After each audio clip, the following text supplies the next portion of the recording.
السلام علیکم ورحمۃ اللہ وبرکاتہ۔ آج ہم آداب زندگی اس کتاب سے 19واں باب رمضان المبارک کے آداب کا آغاز کرتے ہیں۔ بسم اللہ الرحمن الرحیم۔ نمبر 1، رمضان المبارک کا شایان شان استقبال کرنے کے لیے شعبان ہی سے ذہن کو تیار کیجیے اور شعبان کی 15 تاریخ سے پہلے کثرت سے روزے رکھیے۔ حضرت عائشہ رضی اللہ تعالیٰ عنہ کا بیان ہے کہ نبی صلی اللہ علیہ وسلم سب مہینوں سے زیادہ شعبان کے مہینے میں روزہ رکھا کرتے تھے۔ نمبر 2، پورے اہتمام اور اشتیاق کے ساتھ رمضان المبارک کا چاند دیکھنے کی کوشش کیجیے اور چاند کو چاند دیکھ کر یہ دعا پڑھیے: اللہ اکبر، اللہم احلہ علینا بالامن والایمان والسلامۃ والاسلام والتوفیق لما تحب وترضى ربنا وربک اللہ۔ ترجمہ: خدا سب سے بڑا ہے، خدایا یہ چاند ہمارے لیے امن و ایمان و سلامتی اور اسلام کا چاند بنا کر طلوع فرما اور ان کاموں کی توفیق کے ساتھ جو تجھے محبوب اور پسند ہے۔ اے چاند، ہمارا رب اور تیرا رب اللہ ہے، اور ہر مہینے کا نیا چاند دیکھ کر یہی دعا پڑھیے۔ نمبر 3، رمضان میں عبادات سے خصوصی شغف پیدا کیجیے۔ فرض نمازوں کے علاوہ نوافل کا خصوصی اہتمام کیجیے اور زیادہ سے زیادہ نیکیاں کمانے کے لیے کمر بستہ ہو جائیے۔ یہ عظمت اور برکت والا مہینہ خدا کی خصوصی عنایت اور رحمت کا مہینہ ہے۔ شعبان کی آخری تاریخ کو نبی صلی اللہ علیہ وسلم نے رمضان کی خوشخبری دیتے ہوئے فرمایا: لوگوں، تم پر ایک بہت عظمت و برکت کا مہینہ سایہ فغن ہونے والا ہے۔ یہ وہ مہینہ ہے جس میں ایک رات 1000 مہینوں سے بہتر ہے۔ خدا نے اس مہینے کے روزے فرض قرار دیے ہیں اور قیام اللیل مسنون تراویح کو نفل قرار دیا ہے۔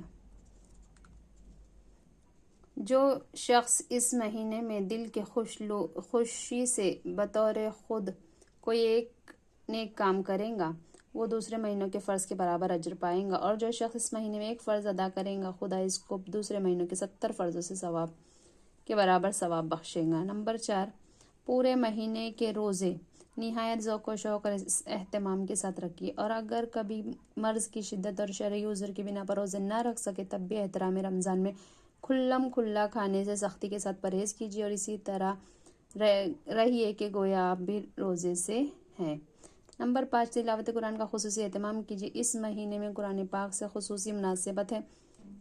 قرآن پاک اسی مہینے میں نازل ہوا اور دوسری آسمانی کتابیں اسی مہینے میں نازل ہوئی۔ حضرت ابراہیم علیہ السلام کو اسی مہینے میں پہلی یا تیسری تاریخ کے صحیفے عطا کیے گئے۔ حضرت داؤد علیہ السلام کو اسی مہینے میں 12 یا 18 کو زبور دی گئی۔ حضرت موسیٰ علیہ السلام پر اسی مہینے کی 6 تاریخ کو تورات نازل ہوئی، اور حضرت عیسیٰ علیہ السلام کو بھی اسی مبارک مہینے کی 12 یا تاریخ کو انجیل دی گئی۔ اس لیے اس مہینے میں زیادہ سے زیادہ قرآن پاک پڑھنے کی کوشش کیجیے۔ حضرت جبرائیل علیہ السلام ہر سال رمضان میں نبی صلی اللہ علیہ وسلم کو پورا قرآن سناتے اور سنتے تھے، اور آخری سال آپ نے 2 بار رمضان میں نبی صلی اللہ علیہ وسلم کے ساتھ دور فرمایا۔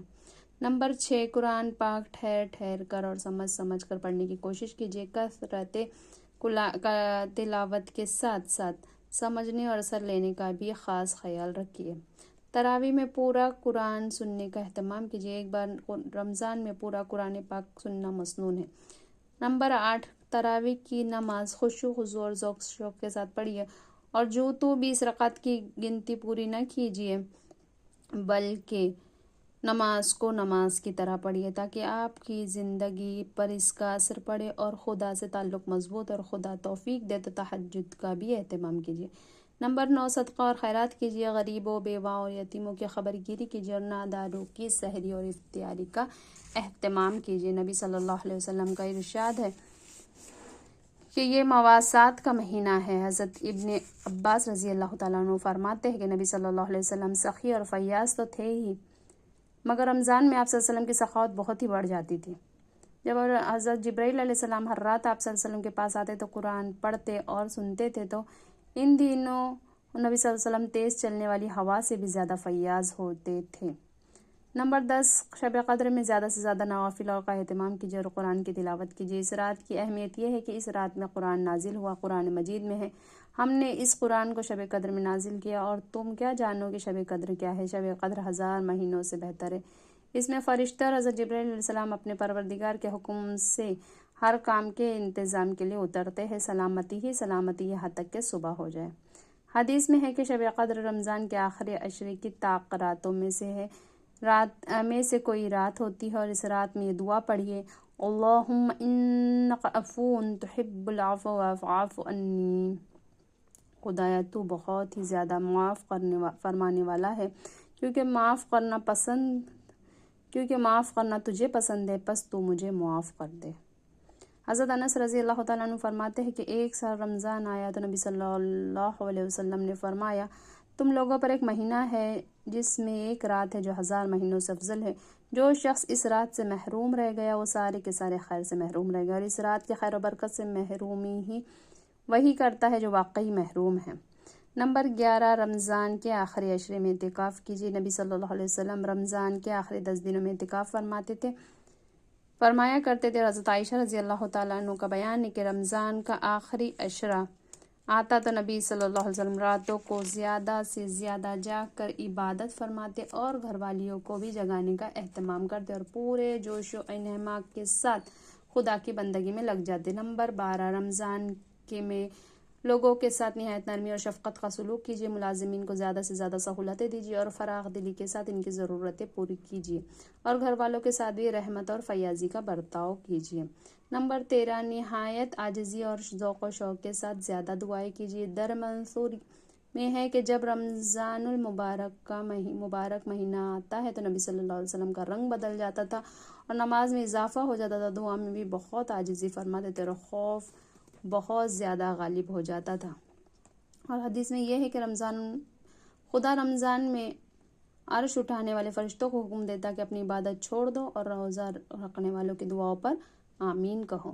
نمبر 14، صدقہ فطر دل کی رغبت کے ساتھ پورے اہتمام سے ادا کیجیے اور عید کی نماز سے پہلے ادا کیجیے، بلکہ اتنا پہلے ادا کیجیے کہ حاجت مند اور نادار لوگ بسہولت عید کی ضروریات مہیا کر سکے اور وہ بھی سب کے ساتھ عیدگاہ جا سکے اور عید کی خوشیوں میں شریک ہو سکے۔ حدیث میں ہے کہ نبی صلی اللہ علیہ وسلم نے صدقہ فطر امت کے لیے اس لیے ضروری قرار دیا ہے تاکہ وہ ان بے ہدہ اور فحش باتوں سے جو روزداروں سے سرزد ہو گئی ہے وہ کفارہ بنے اور غریب اور مسکینوں کے کھانے کا انتظام ہو جائے۔ نمبر 15،